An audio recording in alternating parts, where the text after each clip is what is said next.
Hello ladies and gentleman, this is Akshay from beyond formula. आज हम पढ़ेंगे परसेंटेज का पार्ट 2। पार्ट 1 में हमने बेसिक्स किए थे, फ्रैक्शंस भी याद किए थे और कुछ क्वेश्चंस की प्रैक्टिस की थी। आज हम और क्वेश्चंस की प्रैक्टिस करेंगे जो हम लास्ट क्लास में नहीं कर पाए थे। First question, the value of machine depreciates at the rate of 10% every year, purchase 3 years ago, present value is this. Purchase price पूछा इसने, तो इंक्रीज़ एंड डिक्रीज़ वाले में सक्सेशन लगता है ना, तो इसमें क्या होगा, हमें अब परचेज़ प्राइस तो पता नहीं है पर है इनमें से एक, तो हम इसको एक्स लेट कर देते हैं। 10%, तो 9/10, 9/10, 9/10, ठीक है। और हर साल 10% अप्रिशिएट होकर वो हो जाएगा 8748 के इक्वल, ठीक है। 9 का क्यूब कितना होता है? 729, 1000। अब एक कॉमन सेंस लगाना, 729/1000 है और सामने है 8748। ये जो नंबर है ये इनमें से कोई एक है जो ऑप्शंस है, तो हमें यूनिट डिजिट 8 चाहिए। 9 से ऐसा क्या डिजिट मल्टीप्लाई करे जिससे लास्ट में 8 आए? कौन सा ऑप्शन? एक ही ऑप्शन है, 12,000। The population of a town was 1,25,000 3 years ago. If it is increased by 20% every year, then the present population is okay. हर साल 20% बढ़ेगा, तो हर साल 20% बढ़ेगा 1,25,000 का। 20% कितना होता है? 5 में से 6 हो जाएगा, तो मतलब 6/5। और कितने साल बढ़ रहा है? 3 years। इसका क्यूब, तो 5 का क्यूब 125 होता है, 125 से ये कैंसिल हो ही जाएगा, 1000 बच जाएगा। और 6 का क्यूब तुम्हें पता ही है 256, 3 0 लगा दो, ये आएगा इसमें 256, करेक्ट कर देना,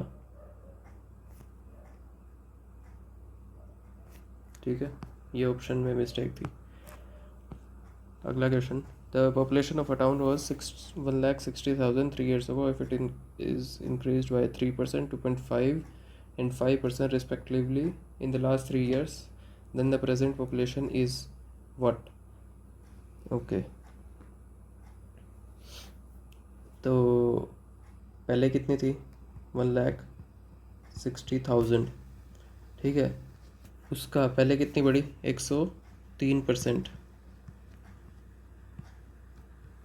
फिर 2.5% बढ़ी, तो 1025 ये एक ज़ीरो डेसिमल हटाने के लिए लगाइए, ठीक है। फिर 105 तो इसको सोल्व करना है बस, और कुछ भी नहीं है।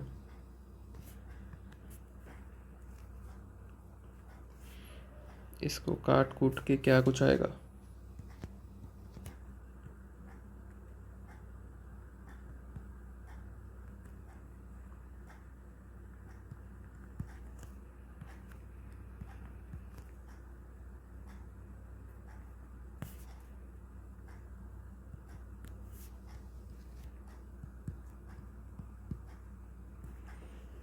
ठीक है, 2 103 41 21 113 3 2 6, लास्ट में 6 आएगा, एक ही ऑप्शन है।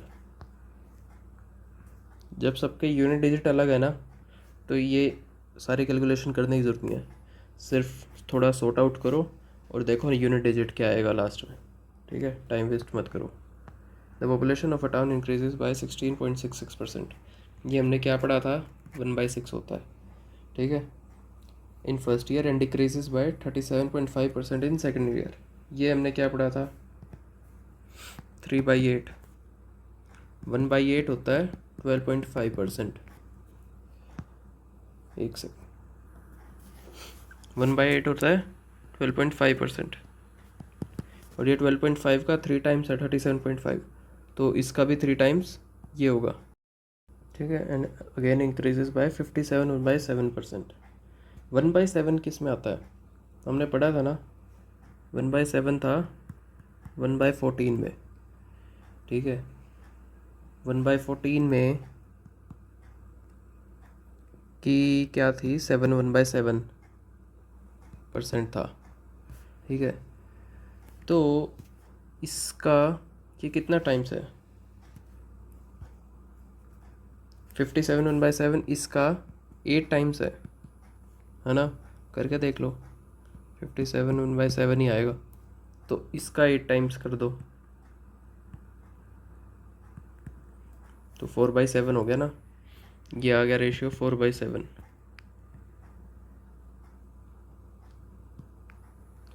तो ये 1/6 इंक्रीज, मतलब ये 6 से 5 हो जाएगा, 6 से 5, फिर डिक्रीज़ हो रहा है ना, तो 8 से 5, 3 डिक्रीज़ होगा, फिर एंड ऑफ द 3 इंक्रीज़ हो रहा है 7 से 11, ठीक है। तो इसका टोटल बना लेते हैं, 48 से हुआ 56, फिर हुआ 35, फिर हुआ 55, तो 48 से 55 हो गया, कितना चेंज आ गया। अच्छा, परसेंटेज तो हमें निकालना ही नहीं है ना, the find the original initial population of the town, ठीक है।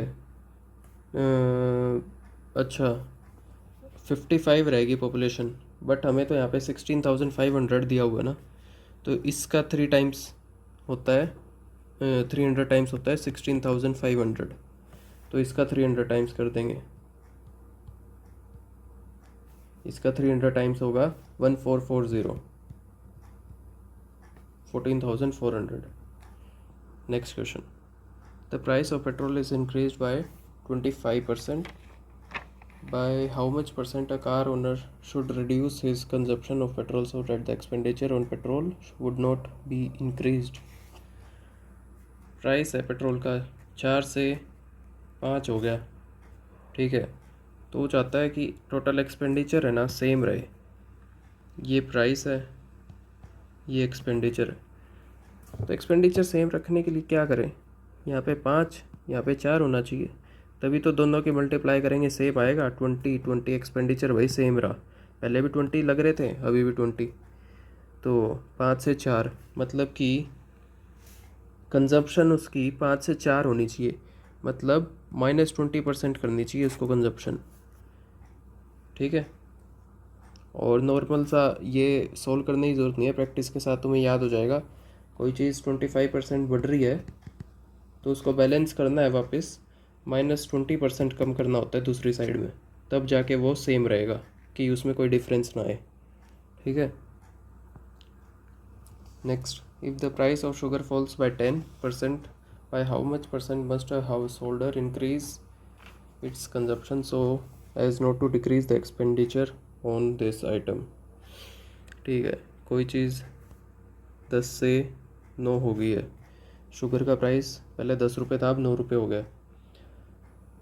Bye how much percent must a householder increase its consumption so as not to decrease. अच्छा, उसको एक्सपेंडिचर फिर से सेम रखना है, वही लास्ट वाली सिचुएशन। अगर उसको एक्सपेंडिचर सेम रखना है तो सेम उससे मल्टीप्लाई करना होगा ना, यहाँ पे 9 से तो यहाँ पे 10 से, तो उसने कंजप्शन कितनी बढ़ा दी, 1/9 है ना, 9 में 1 ऐड किया जब भी 10 हो गया। ये 90 सेम रखना है उसको एक्सपेंडिचर, तो 1/9 कितना होता है, 11, 1/9%।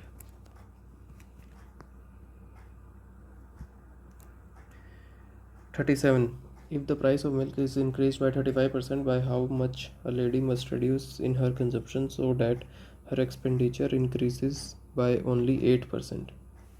ठीक है, कोई चीज़ है वो 100 से 135 हो रही है, ठीक है, और हम कंजप्शन वो कितनी रिड्यूस करे ताकि इसका एक्सपेंडिचर सिर्फ 8% इंक्रीज़ हो।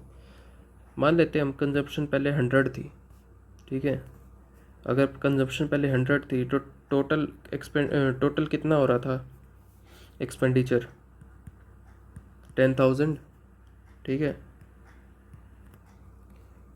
अब ये कह रहा है ये हम कितना करें कि टोटल एक्सपेंडिचर का सिर्फ 8% बढ़े। इसका 8% कितना होगा? एक एक सेकेंड, हाँ, इसका 8% कितना होगा 10,000 का? 800। तो ये चाहता है कि 10,800 ही हो सिर्फ यहाँ पे। तो 135 में ऐसा क्या मल्टीप्लाई करेगी 10,800 आए? 80 से मल्टीप्लाई करेंगे तब आएगा 10,800।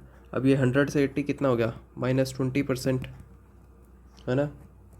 यही आंसर है। If price decreases by 30%, then how much percentage consumption will be increased so that the expenditure decreases by 10% only. Price of rice 10 से 7 हो गया, then how much percentage consumption will be increased so the expenditure decreases by 10% only. तो मान ले पहले 10 था consumption, ठीक है, और अब ये कह रहा है कि कितना करें, कितना डिक्रीज़ करें कि एक्सपेंडिचर डिक्रीजेज बाय 10%। सिर्फ 10% से एक्सपेंडिचर डिक्रीज़ होना चाहिए, टोटल का 10% 90 होना चाहिए, ठीक है। 7 को में क्या मल्टीप्लाई करें कि 90 आ जाए? अब ऑब्वियस सी बात है, ये इसका मल्टीपल तो है नहीं, तो पॉइंट्स में ही आएगा आंसर। पॉइंट्स में वैसे एक ही ऑप्शन है 28 4/7, ठीक है। 39 if price of sugar is decreases by 40% and expenditure is also decreases by 20%, then find the percentage effect on consumption.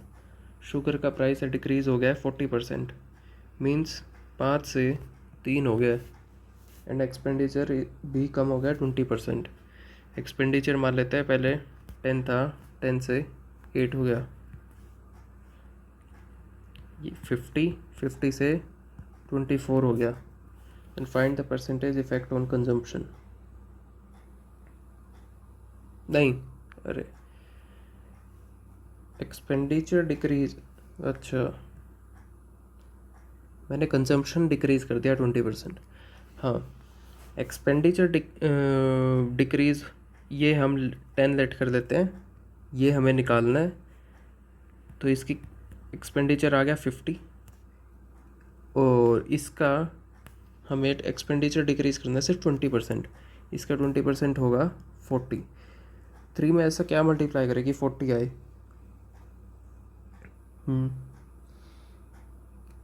तो 3 में हम करेंगे 13.33 आएगा एक्स की वैल्यू। तो 10 से 13.33 हो गया, मतलब 33% का इंक्रीज़ है।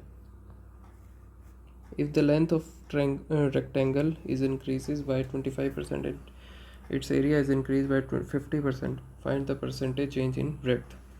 लेंथ है रेक्टेंगल की, वो इंक्रीज़ हो रही है 25%, 4 से 5 होगी, और एरिया है वो 50% है। लेंथ ब्रेड्थ इनका मल्टीप्लाई करते हैं तभी एरिया आता है, ठीक है। अब हमें देखना है and it's area is increase by 50%। हमें नहीं पता ब्रेड्थ कितनी थी, पर हम यहाँ पे मान लेते हैं 10 थी। ये नहीं पता हमें कितनी डिक्रीज़ हुई या कितनी इंक्रीज़ हुई है, ठीक है, हमें नहीं पता। ऑप्शंस में इंक्रीज डिक्रीज़ दोनों हैं, तो हम इसको एक्स ले लेते हैं। तो ये एरिया कितना होगा 40, ठीक है, और एरिया कितना हो रहा है इंक्रीज़ 50% इंक्रीज़ हो रहा है ना, तो इसका 50% इंक्रीज़ 60 हो जाएगा। तो 5 को किससे मल्टीप्लाई करेंगे 60 आ जाए, एक्स की वैल्यू 12 आ गई, 10 से 12 हो रहा है प्लस 20%, ठीक है। If length of rectangle is decrease by 16.66%, ये 1/6 होता है, then how much percent is breadth increases so that area will be same, ठीक है। एरिया हमें सेम रखना है। तो लेंथ है, लेंथ ब्रेड्थ की मल्टीप्लाई करते हैं, एरिया आता है। लेंथ होएगी डिक्रीज़ 6 से 5, ब्रेड्थ हमें पता नहीं, लेट कर देते हैं 10। ठीक है, ये हमें निकालना है एक्स, पता नहीं इंक्रीज़ हो रही है डिक्रीज़ हो रही है और कितना हो रही है हमें नहीं पता, बट एरिया का हमें पता है रिलेशन, एरिया सेम रहेगा। ठीक है, इनका एरिया 60, यहाँ पे भी 60 रहेगा, एरिया सेम रहेगा। 5 को किससे मल्टीप्लाई करेगी, 60 आ जाए, एक्स की वैल्यू 12, 10 से 12 प्लस 20% इंक्रीज, सेम लास्ट वाला question. If area of square is increases by 125%, ठीक है, स्क्वायर का एरिया 125% हो गया, मतलब कि 4 से 9 हो गया। Then what will be the change, side का चेंज निकालना है तो स्क्वायर रूट कर दो, स्क्वायर है ना, 2 से 3 कितना +1, किसके ऊपर, 2 के ऊपर, 50% increase. If the volume of cube is increases by 33.1%, cube का वॉल्यूम होता है साइड क्यूब, ठीक है, साइड क्यूब, तो साइड ले लेते हैं हम 10 और वॉल्यूम इंक्रीज हो रहा है 33.1% से। हम कोई ऐसा नंबर लेते हैं जिसका क्यूब हम इजीली फिगर आउट कर पाएँ। ठीक है, ये 1000 ले लिया हमने, इसका क्यूब रूट 10 तो होता ही है। ठीक है, आसान रहेगा कैलकुलेशन में। 1000 से कितना इंक्रीज़ हो रहा है, 33.1%, ये हो जाएगा 1331। ठीक है, अब ये पूछ रहा है what will be the change in edge के, चेंज कितना होएगा, तो ये मैंने अभी बताया था ना, साइड क्यूब होता है, तो इसका क्यूब रूट से साइड आ जाएगी, ये 10, ये 11 का क्यूब होता है, 10 से 11 होगी साइड, मतलब 10% इंक्रीज़ हुई है। ये जो परसेंटेज वाला ये जो नंबर होता है ना, ये अक्सर perfect square, perfect cube root तुम्हें बना कर देगा, जैसे यहाँ पे बन गया, लास्ट क्वेश्चन में हो गया था। ठीक है, 9 4, ये ऐसे ही होते हैं, डिज़ाइंड होते हैं ये ऐसे ही। The length of cuboid is increase by 12% and its breadth is increase by 25%। Length increase हो रही है 12% से, तो 100 से 112, एंड ब्रेथ इंक्रीज हो रही है 25% से, 4 से 5। By how much percentage it decreases by in hit side so that the volume of cuboid increases by 4%। अच्छा, हाइट हमें पता नहीं, वॉल्यूम होता है LBH, तीनों का मल्टीपल। ठीक है, तो bye how much decreases is height so that the volume of cuboid, अच्छा वॉल्यूम सिर्फ है ना 4% इंक्रीज़ होना चाहिए। ठीक है, ज़्यादा नहीं होना चाहिए, तो मल्टीप्लाई करेंगे जब, हाइट को हम यहाँ पे ले लेते हैं, क्या ले, 10 ले लें, ये x हो गया, तो 4000 का 4% क्या होगा, 1600 नहीं 160, तो 4160, इतना चेंज होना है, इंक्रीज़ है ना, तो अब 4160 को डिवाइड करते हैं 112 एंड 5 से, x की वैल्यू आ जाएगी, ये पूरा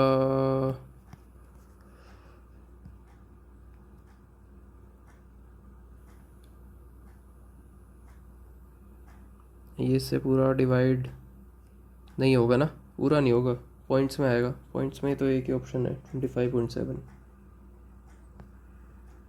ये क्वेश्चन गलत है। 46, from the salary of an officer 10% is deducted as house rent, 20% on petrol, 20% on income tax and 10% on clothes. Total गिनो कितना हो गया, 10 20 20 10, 4 5 6, 60% यूज़ हो गया है, 40% सैलरी रह गई है ना, वो कितनी रह गई है? 12,000। 40% 12,000 है, तो फाइंड द सैलरी। 100% कितना होगा?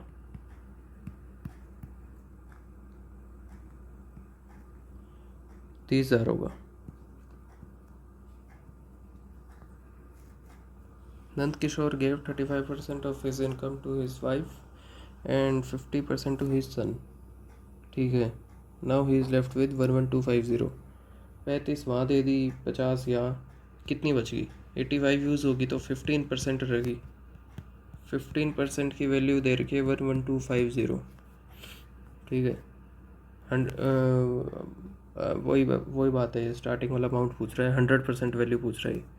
तो 11250 divide by 15 into 100।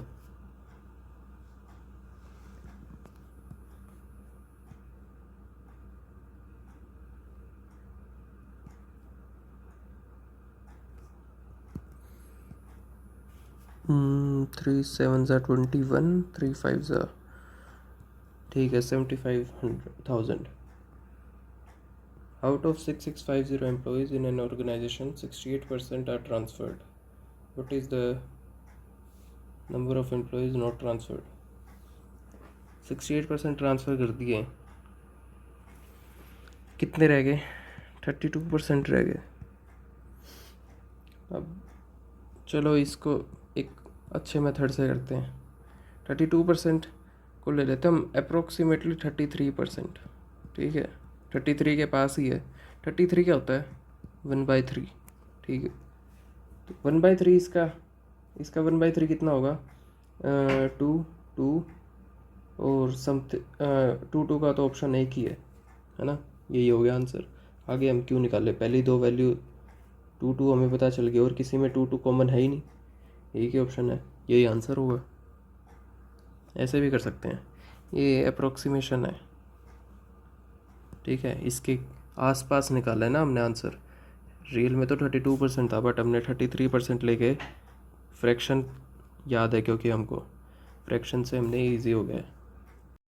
49, salary of an officer 10% is deducted, house rent 20% remaining on petrol, 20% of remaining on income tax, 10% of remaining on clothes. ठीक है, अब ये रिमेनिंग है, अब इनको डायरेक्टली ऐड नहीं कर सकते, सक्सेसिव डिस्काउंट पड़ा होगा तो मेरे प्रॉफिट लॉस में सेम कॉन्सेप्ट यूज़ होगा यहाँ पे भी। लेट करते हैं 100 थी उसकी सैलरी, उसमें से 10% डिडक्ट हो गया हाउस रेंट में, 9/10 रहेगी। फिर 20% रिमेनिंग ऑन पेट्रोल, 80% रहेगी, 4/5। फिर 20%, फिर रिमेनिंग इनकम टैक्स 4/5, फिर 10%, 9/10। अब जो बच गया उसकी वैल्यू ये है, जो सैलरी का जो भी हिस्सा बचा उसकी वैल्यू 1552 है। तो 5 5 ज़ा 25, 25 4 ज़ा 100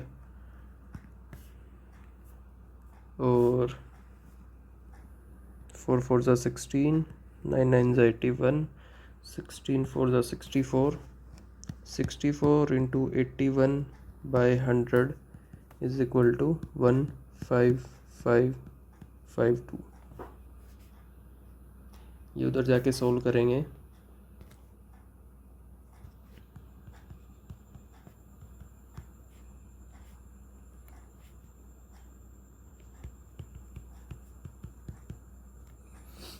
ठीक है, इसको सोल्व करेंगे तो 41443 ज़ा।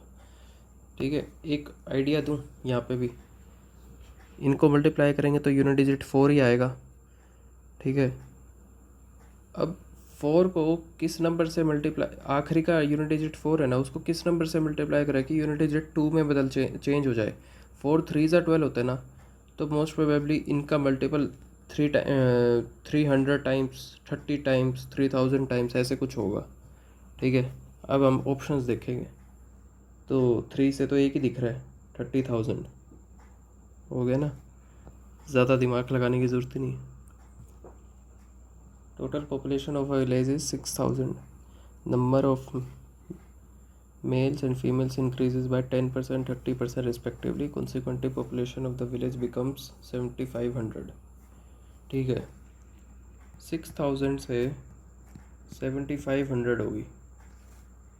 कितना परसेंट चेंज है? 1500 चेंज हुआ है. किसके ऊपर? 6000 पे. ये इसका कितना होता है? 25%. ठीक है, 25% चेंज आया है. अब एलिगेशन लगाते हैं ना, एलिगेशन ईजी है इसमें. मेल्स एंड फीमेल्स, मेल्स कितने बढ़े? 10%. फीमेल्स कितने बढ़े? 30%. बट दोनों का कंबाइन होने के बाद ओवरऑल तो 25% बढ़ी है ना पॉपुलेशन. अब एलिगेशन लगा दो. 15, 5, 1:3. 1 मेल है तो 3 फीमेल है, ये इनका रेशियो है. What was the number of females in the village? तो निकाल लो. 4, 15, 15, 3, 4500 फीमेल्स थी. Ashok gave 28% of his income to his wife, 50% of the remaining to his son, 75% of further remainder to his daughter. He is now left with same concept जो अभी हम करके आए हैं, successive वाला. 28% दिया ना उसने वाइफ को, तो उसके पास कितना रह गया? 72%. 100 लेट कर लेते हैं उसकी इनिशियल सैलरी को. 72% रह गया. अब 50% ऑफ रिमेनिंग, तो उसका 50% रह गया 1/2. 75% of the further remainder to his daughter. 75% दे दिया उसने, तो कितना रह गया? 25%. कितना होता है? 1/4. अब इसके पास कितने पैसे हैं? 11700. ठीक है, 2, 36, 4, 9, 9, 1300. अब ये 100 से 100, 13, ये हो जाएगा आंसर. ठीक है, 13,000 मत कर देना जल्दी जल्दी में. जब इतना सब कुछ उसके एक्सपेंस होने के बावजूद वो जो थोड़ा सा अमाउंट बचा है वो इसके पास 11,700 है, तो टोटल इनकम 13,000 कैसे हो सकती है ना? ऑब्वियस ही बात है, इसके मल्टीपल टाइम्स होगी.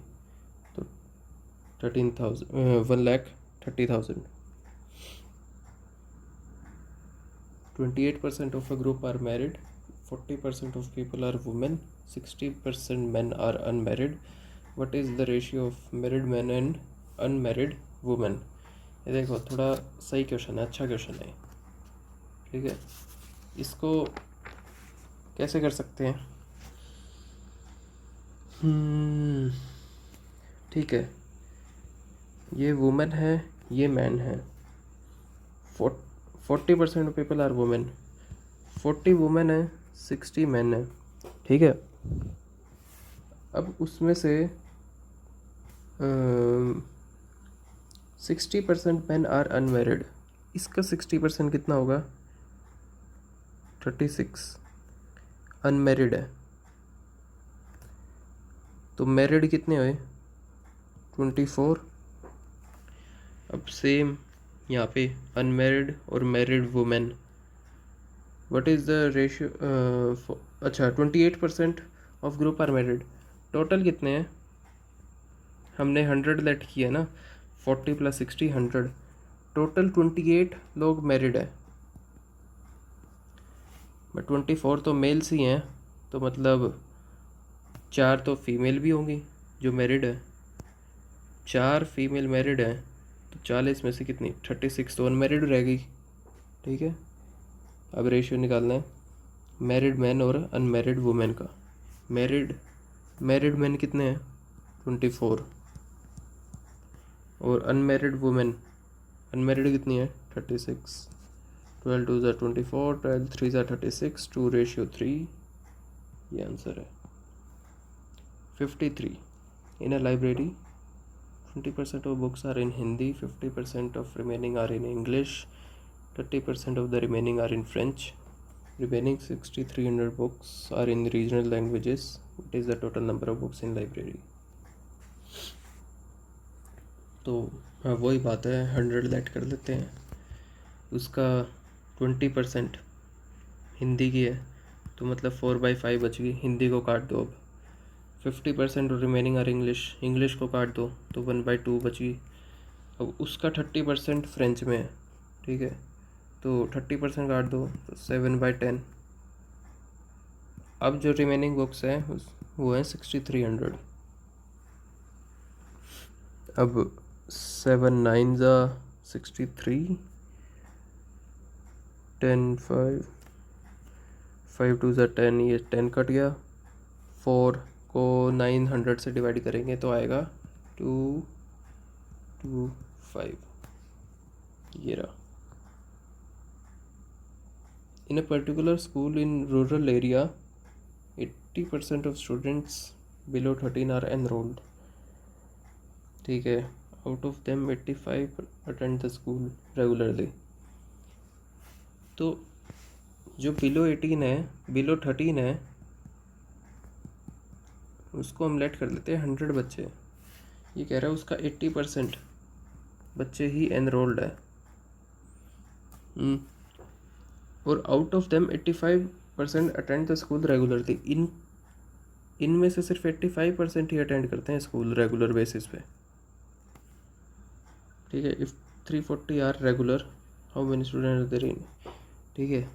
जो रेगुलर अटेंड करते हैं ना 85% इसका, वो हैं 340 स्टूडेंट्स। तो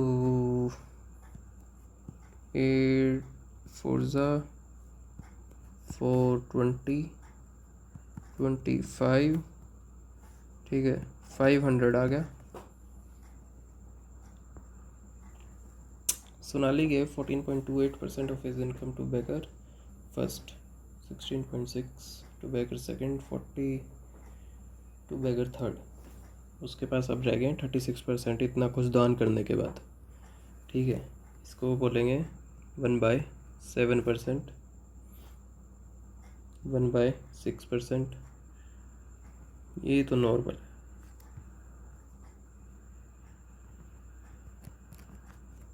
3/5, ठीक। अरे 60% होता है 3/5, 2/5।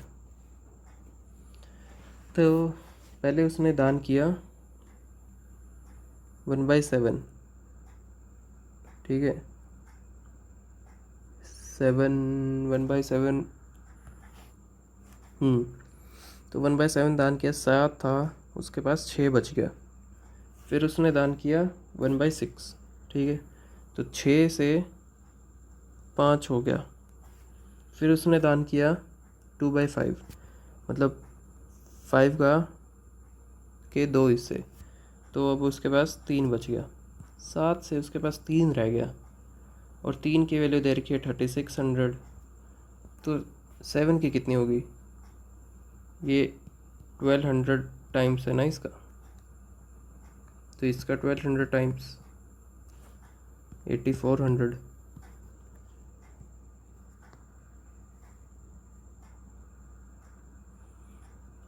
तो दोस्तों ये लास्ट क्वेश्चन तुम्हारे लिए होमवर्क, नेक्स्ट क्लास में मैं इस क्वेश्चन को करवाऊँगा। अच्छा क्वेश्चन है, ट्राई करना, ठीक है। 56th। तो मिलते हैं नेक्स्ट क्लास में। Okay, bye.